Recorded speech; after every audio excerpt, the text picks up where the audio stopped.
अनंत जीवन धरती पर शुरू होता है। एक व्यक्ति जो डिप्रेशन में है, जो बीमारियों में है, जो निराशा में है, जो रोगों में है, जो खत्म कर चुका अपनी आस को, वो धरती पर भी नरक के समान है। पर वचन कहता है जब परमेश्वर को हम स्वीकार करते हैं, उसके वचन को अंगीकार करते हैं कि प्रभु यीशु मसीह आप मेरे उद्धार करता हैं, आप किसी धर्म या जाति के लिए नहीं, आप मेरे लिए आए, मारे गए, गाड़े गए और तीसरे दिन मुर्दों में से जी उठे। जब आप प्रभु यीशु मसीह को स्वीकार करते हैं, बाइबल कहती है वो अनंत जीवन सिर्फ स्वर्ग जाके ही नहीं आपको मिलता, वो धरती के ऊपर भी परमेश्वर आपका शुरू करता है। इसीलिए परमेश्वर ने कहा जो विश्वासी होंगे उनका वंश बचाया जाएगा। तो वंश कहां बचाया जाएगा? स्वर्ग में के नीचे? क्योंकि वहां तो कोई वंश नहीं है, वहां कोई शादी नहीं है, वहां कोई एंगेजमेंट नहीं है, वहां कोई डॉक्टर नहीं है, वहां कोई मरीज नहीं है। तो वो अनंत जीवन जिसकी प्रतिज्ञा परमेश्वर ने वचन में की है, वो एक्चुअल में धरती पर ही शुरू होता है।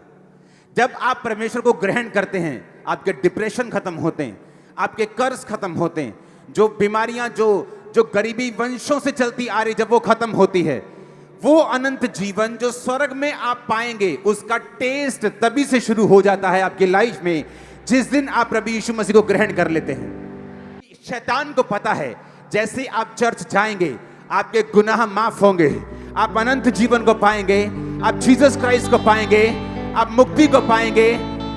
और मैंने कहा वो मुक्ति वो सिर्फ स्वर्ग में शुरू नहीं होती। ये सिर्फ मुक्ति इस चीज का नाम नहीं है कि आप मर जाएंगे और स्वर्ग में उठेंगे। नहीं तो लोग बोलेंगे स्वर्ग किसने देखा है, किसी ने नीचे आके बताया क्या स्वर्ग है, हम कैसे विश्वास कर लें स्वर्ग है? तो बाइबल कहती है आपको विश्वास दिलाने के लिए कि स्वर्ग है, परमेश्वर वही काम धरती पर करता है जो स्वर्ग में होते हैं। वो आपको बीमारियों से मुक्त करता है जैसे स्वर्ग में है, वो आपको चिंताओं से मुक्त करता है जैसे स्वर्ग में है, वो आपको कलेशों से मुक्त करता है, डिप्रेशन से मुक्त करता है, श्रापों से मुक्त करता है जैसा स्वर्ग में है। इसलिए मैंने आपको बताया था, जब मैंने ग्लोरी की बात की थी, जब मैंने महिमा की बात की थी, कि जब परमेश्वर अपनी महिमा सहित धरती पर उतरता है, वो ग्लोरी जब चर्च पे उतरती है, किसी जगह पे उतरती है, किसी झुंड पे उतरती है, तो वो ग्लोरी क्या करती है? वो ग्लोरी उसी स्वर्गीय माहौल को जो स्वर्ग में है नीचे डेमोन्स्ट्रेट करती है। वो नीचे आपको दिखाती है स्वर्ग में क्या है, वहाँ बीमारी नहीं है, स्वर्ग में क्या है, वहाँ दुख नहीं है, वहाँ आंसू नहीं है, वहाँ अंधेरा नहीं है। अब वैसी ही जिंदगी उन लोगों की हो जाती है जो यीशु मसीह को स्वीकार करते हैं कि तू हमारा उद्धार करता और हमारा परमेश्वर है। दुनिया कुछ भी कहे, लेकिन मेरा सिर अब सिर्फ तेरे सामने झुकेगा और तू मेरा परमेश्वर और मैं तेरी संतान ठहरूंगा। Hallelujah, hallelujah. आपको जो हम दिखा रहे हैं ये आपके हृदय में छप जाएगा। आपको मालूम होगा स्वर्ग में क्या होगा, आपको मालूम होगा नरक में क्या होगा।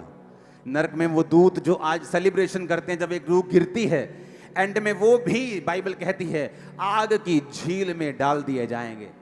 वो सारे रोएंगे, चिल्लाएंगे, तौबा करने का कोई अवसर नहीं होगा। बाइबल कहती है स्वर्ग और नरक के बीच में एक बड़ा गड्ढा ठहराया गया। ना तो स्वर्ग से कोई उनको जाके प्रचार करके बचा सकता है, ना ही नरक से कोई तौबा करके वापस स्वर्ग में जा सकता है। बाइबल कहती है आपको यही धरती पर मौका मिलता है, या तो स्वर्ग चुनने का या नरक चुनने का। यीशु मसीह ने हमको अधिकार दिया है, वो ऐसा परमेश्वर ने जो हम पर थोपे। बाइबल कहती चुनाव करने का अधिकार उसने मनुष्य को दिया है। हम अच्छा बुरा चुन सकते हैं, पाप और परमेश्वर चुन सकते हैं, शैतान और परमेश्वर की राह दोनों में से एक चुन सकते हैं। लेकिन बाइबल ये कहती है जो मुझे चुनेगा, जो जीसस को चुनेगा, जो प्रभु को चुनेगा, वो अनंत जीवन का वारिस होगा। परमेश्वर ने कहा अंत के दिन में मैं अपने सामने के लोगों को जो मेरे दाहिने हाथ खड़े होंगे बोलूंगा, परमेश्वर की भेड़ों को बोलूंगा, जाओ और अपने उस स्वर्ग में जाकर एंजॉय करो, राज्य करो जो तुम्हारे लिए तैयार किया गया। और बकरियों को, अपने लेफ्ट साइड की बकरियों को, यानी जो पाप में रहती थी, जो लोगों ने परमेश्वर के वचन को ग्रहण नहीं किया, उनको बोलूंगा जाओ और उस अंधेरे कुंड में, उस नरक में जहां रोना और दांतों का पीसना होगा। हालेलुया। आपको माहौल देख रहे हैं, आप माहौल को, कौम कौम पर चढ़ाई करेगी, राज्य राज्य पर चढ़ाई करेगा, जाति जाति पर चढ़ाई करेगी। ये कहां लिखा है बताओ मेरे को?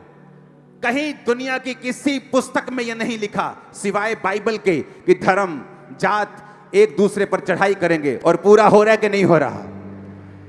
वो बाइबल सच है, वो जानती है फ्यूचर को भी, आने वाले समय को भी। ये सभी निशानियां हैं, हमें तैयार रहना है। जो हमने आज नज़ारा देखा है, स्वर्ग में भी इससे कई लाखों करोड़ों गुना नज़ारा है। यहाँ तो छोटी सी जगह पे हम नज़ारा दिखा सकते हैं थोड़ा थोड़ा, लेकिन जो असली जगह है, जब हम वहाँ पे देखेंगे नज़ारे को, जब यीशु मसीह आपको स्वीकार करेंगे, जब वो आपको अपना बेटा अपनी बेटी कबूल कर लेंगे, जब वो आपको बोलेंगे धन्य है विश्वासियों के दास, जब वो आपको विश्वासियों के दासी बोलेंगे, आप प्राउड करेंगे परमेश्वर के ऊपर। Hallelujah, hallelujah, hallelujah.